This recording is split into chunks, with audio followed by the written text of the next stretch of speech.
Hello and what is up, my friends? It is Thunder Bob here, and tonight we are going to be doing a review of Warcraft 3. If you've been following along, I am playing through the Warcraft series. Previously, I posted my reviews of Warcraft I and II and the corresponding playthroughs. Finally, we have come to my favorite game in the series, Warcraft 3.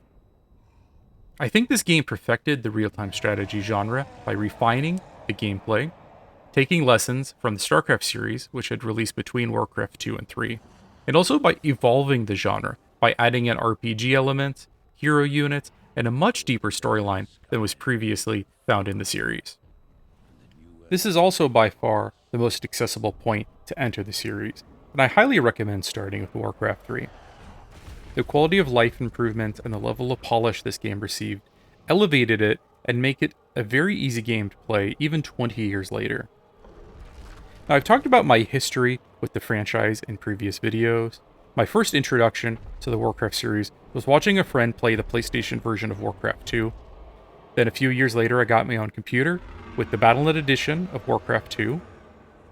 I tried to play through Warcraft 1 after that, but found it very archaic just a few years later, and only recently played through that with the remastered version. I purchased both Warcraft 3 and the Frozen Throne expansion on their respective release days, and I can remember playing through them in a matter of days. And then I spent the next couple of years addicted to the multiplayer component on Battle.net. I have a lot of nostalgia for this time in my gaming history. This was probably Blizzard's high point. In my mind, Warcraft 3 was the end of the classic Blizzard that I had grown to love. Before the release of World of Warcraft, Blizzard managed to release a top-tier game or expansion essentially every year from 1994 to 2003. And without looking at reviews, you just knew it was going to be a banger. With the release of World of Warcraft, the studio essentially became the WoW studio for the next decade.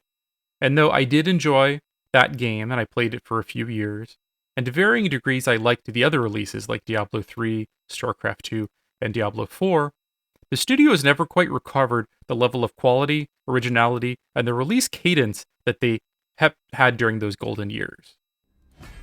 Okay, well that's enough bagging on Blizzard and how they're a vacant husk of that original studio. Let's talk about Warcraft 3. This review I'm going to break up into essentially two components. The first part, I'm going to talk about Reforged, what works, what doesn't, and then the second half is actually just going to be a look at Warcraft 3 in general. So let's start talking about Reforged. To start with, at release back in 2020, Reforged was a complete mess. Promised features such as the improved cinematics and revamped campaign were essentially scrapped or curtailed due to Blizzard reducing the budget during development. Beyond that, the online gameplay was gutted with a ton of features missing. Also, the improved graphics were quite divisive, with many criticizing them as worse than the original. A 2.0 version of Reforged was released along with the remasters of Warcraft I and II in November. In the intervening 4 years, many issues have been addressed. All of the multiplayer functionality has been returned, and the game has received its first balance patch in decades. A revamp of the campaign was released briefly and then removed due to bugs and has never been returned. You can actually play through this version through a third-party campaign. That's not to say there are no campaign changes. Just about every map saw some changes in the official release, with about 5 of the maps being recreated almost entirely, but it's a far cry from what was originally advertised at the announcement of the Reforged version. With the 2.0 release, they also did some further updates to the graphics. They added a ton of toggles where you can select if you want the original graphics or the Reforged graphics, or upgraded versions of the original graphics. It also lets you pick more granularly what versions you want to utilize for things like units, heroes, and portraits. I played through the campaign with the Reforged graphics, as I understand the graphics you pick actually determine if you get the revised campaign, and selecting the older graphics you end up losing out on many of the game's improvements. Also, Ultrawide support has been added, which I'm very grateful for. When I first booted up the Reforged graphics, I was pretty horrified. The updated art just doesn't really mesh with the rest of the game. Many of the units are going for a much more realistic style versus the cartoony look of the original release. It's very jarring because the background art and buildings don't really match this updated unit and hero style. After playing a few levels, it was less noticeable, and I actually like the look of some of the heroes and units, but overall I feel like this should have been done in-house rather than farming it out to a third-party art studio. And the artwork deserved more attention. Overall, I'm glad they've released the Reforged edition and have made improvements since release, but overall this is a really disappointing re-release when you compare it to the StarCraft Remaster or the Diablo Resurrected, which was handled with much more care. I think the biggest issue is definitely the bait and switch here. They promised a lot, and then when it came out in 2020, it was missing so many of those features, and even features that were in the original Warcraft released 20 years ago were missing. They fixed some of those elements, but they still haven't actually brought this up to what was originally promised, and I don't think they ever will. So it's very disappointing. This is probably the best we're ever going to get. We might get a few small minor patches, but my guess is that we're not going to get a big revamp like everyone really wanted when they announced this thing. The Reforged version is probably still the easiest and most accessible way to play, and if you did not play the original game 20 years ago, the change in art style is probably not going to be as noticeable to you. So if you're looking to play this today, I would probably recommend starting here versus trying to track down those original discs or to try to find an old binary of the original game. Okay, so I'm done harping on the Reforged edition. The next section of this review is just going to be about Warcraft 3 in general. Just why it is such a good game and why it holds up even today. We're going to start off with the story. The story here is on an entirely different level of quality versus the previous Warcraft games. There are many more named characters, and these characters actually have personality and motivation to them. Giving you reasons to care for the individual characters makes you feel much more invested in the larger narrative. The story does fall victim to a few tropes of the fantasy genre, but considering it's nearly 20 years old, it still holds up really well. There's a ton of classic Blizzard cinematics here, starting and finishing most campaigns with them. Before, during, and after most missions are in-game cinematics with full voice acting, which fills out the narrative and explains your current mission. The story covers a ton of ground. The prologue starts off with Thrall being visited by Medivh, and it's mostly a tutorial campaign. It leads into the human campaign where you play as Arthas, as he slowly gets corrupted until he finally becomes a Death Knight. The Undead then picks up right after that, with you basically going back as Arthas and conquering the human lands that you were protecting in the first campaign. That leads into the Orc campaign, where Thrall is trying to found his own empire, his own country away from the humans as they try to shrug off those barbarian-like roots. And then finally you have the Night Elf campaign, where all these stories converge as all these groups try to defend against the demonic invasion. And this leads into the Frozen Throne, the expansion campaign.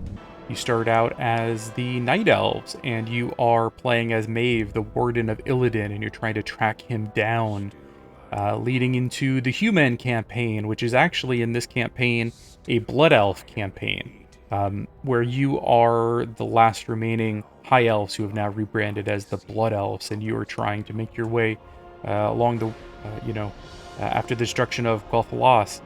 Eventually, you meet up with Illidan and join forces with him, which leads to the last campaign, the Scourge campaign, where you play as the Undead. You pick back up Arthas' storyline, and you lead him to the Frozen Throne, the titular Frozen Throne that Illidan is also trying to reach and destroy.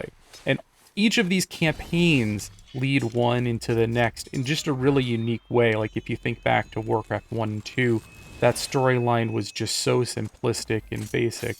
Now in Warcraft 3, you have this weaving narrative where each campaign flows seamlessly into the next one. It's just beautiful. I love the story, I love the cinematics, the characters.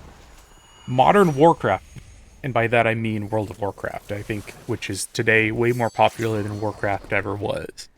It really, is built on the back of Warcraft 3.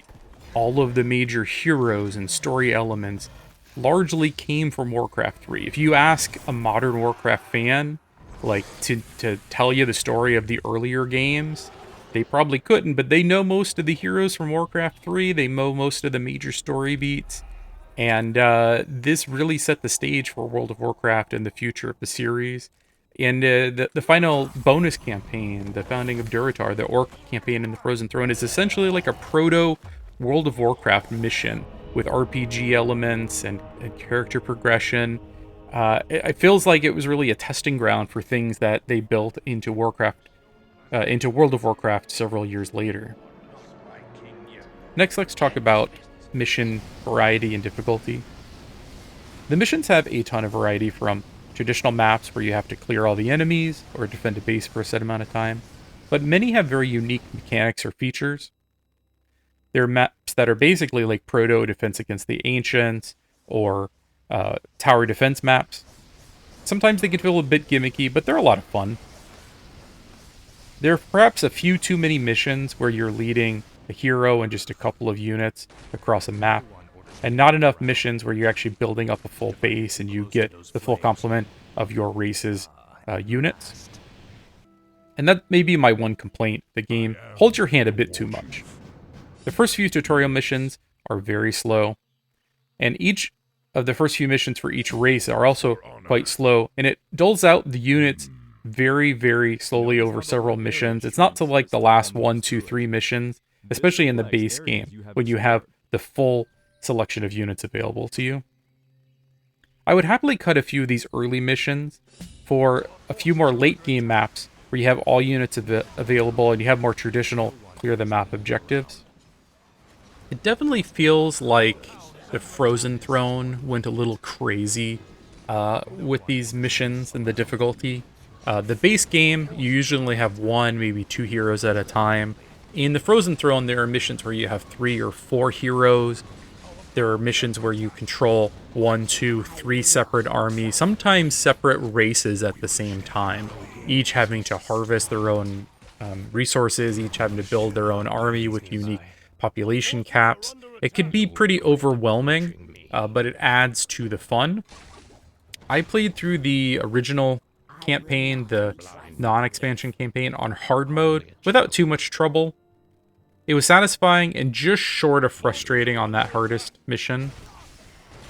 I started the Frozen Throne on hard and made some headway, and then I kind of found it a little bit frustrating. It's not overly difficult, but it feels tedious and, kind of battles of attrition, and ended up restarting and playing through most of it on the normal difficulty.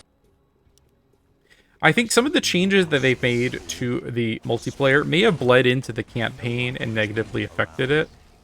Also, I've read anecdotally that some of the changes in the Reforged version actually made the campaign harder than what was intended. I don't know 100% on that, but anecdotally I've read a lot of people say that. So overall, I really like the mission structure. I like the overall, campaign. Maybe it's a little too hand-holdy, especially the first couple of tutorial missions. There's so much text on your screen, so many hints just constantly popping up that it could almost overwhelm you, and there's no way to turn those off. Even if you're an expert and you know everything about the game, you can't turn those hints off. So next I want to talk about the gameplay, and this is probably the reason I think this is one of the best RTSs of all time, one of my favorite games of all time. Is, Warcraft 3 has 4 playable races, and unlike the previous Warcraft games, each race is very unique. There are a few units that overlap between the races, but each of the 4 races here play very, very differently. The units themselves are very different. If you compare a footman to an orc, they are both the basic starting melee unit, but they have very different costs and power levels, and they fill very different niches in each of the races. Then you have units that are very unique to each race, like the bouncing glaives on the Night Elf Huntress, or the undead necromancer summoning skeletons. That's not even touching on cure units that all feel pretty unique and give you a ton of versatility. Each hero has 4 skills to level up throughout the campaign or during a multiplayer match. You can also collect items that improve your hero and potions and scrolls. The system is really the starting point for the entire Dota genre. Even base building and the tech trees are very unique for each race and have a ton of unique mechanics, like the farm equivalent. For humans, it's just a farm. For Orc, they can be occupied by peons as a defensive structure. For the undead, they can be upgraded into tower equivalents for base defense. And for the night elves, they're healing wells. How each race uses its workers and harvests resources is also subtly different. The tech tree is a bit simplified from previous games in the genre, but it really lets you focus on what's important and get right into the action. The difference between each race is apparent in the campaign, but in multiplayer it really shines, having 4 unique races with 4 different heroes and more neutral heroes available. It makes each match feel very unique. And I'm by no means an expert, I don't really follow the meta, but jumping in a game, I feel like I have so many possible gameplay options. The moment-to-moment combat also feels just about perfect in this game. The time to kill has been increased, giving you more time to utilize spells and hero abilities and micro units more effectively. There are different types of damage and armor, and selecting the correct type of unit to overcome your enemy is a ton of fun here. Every unit feels important and upgrades are very meaningful. The hero units were such a smart idea to add to the genre, and utilizing them in combination with your army just feels so right. And speaking of multiplayer, Warcraft III at release had one of the best online implementations of any RTS game.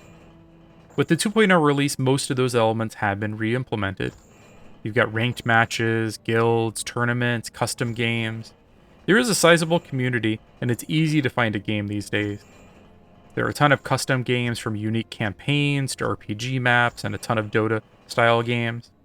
I can highly recommend Warcraft 3 if you're looking for a fun game to play with friends, or if you want to be competitive and reach the top rank. So, final thoughts. I love Warcraft 3, and I am so happy to have replayed through this series, but coming back to this game in particular has been such a joy. From the single-player campaign to the excellent multiplayer, the 4 unique races, the incredible story and cinematics, this is in my mind the pinnacle of the Warcraft franchise, and my hope is someday that Blizzard is allowed to return to its roots and develop another real-time strategy Warcraft game. The problem is many of those key people are gone, and Blizzard really is a different developer from the team that made this game 20 years ago. I'm willing to give them the benefit of the doubt, but if the effort put into Warcraft III REFORGED is any indication, I'm not really going to hold my breath here. So, I'm going to end the video there. I can highly recommend Warcraft 3, and, as kind of middling as the Reforged version is, it's still probably the best way to play this classic game. And you have options if you want to play with the new Reforged graphics or the original graphics. So, really, it's a good entry point if you are interested in the Warcraft series. I would probably recommend starting with Warcraft 3 unless you really have a lot of nostalgia for the 2D era that came before that. So, again, I'm going to sign off here. I want to thank you for watching, everybody. I think in the future, I'm going to continue playing some real-time strategy games. I actually want to play through StarCraft Remastered and StarCraft II again. It's been a few years on both of those, and maybe in the future I'll do another playthrough and review. But that's probably some time off. I've just put 70 hours or so into real-time strategy games. So, again, thank you for watching, and have a good night.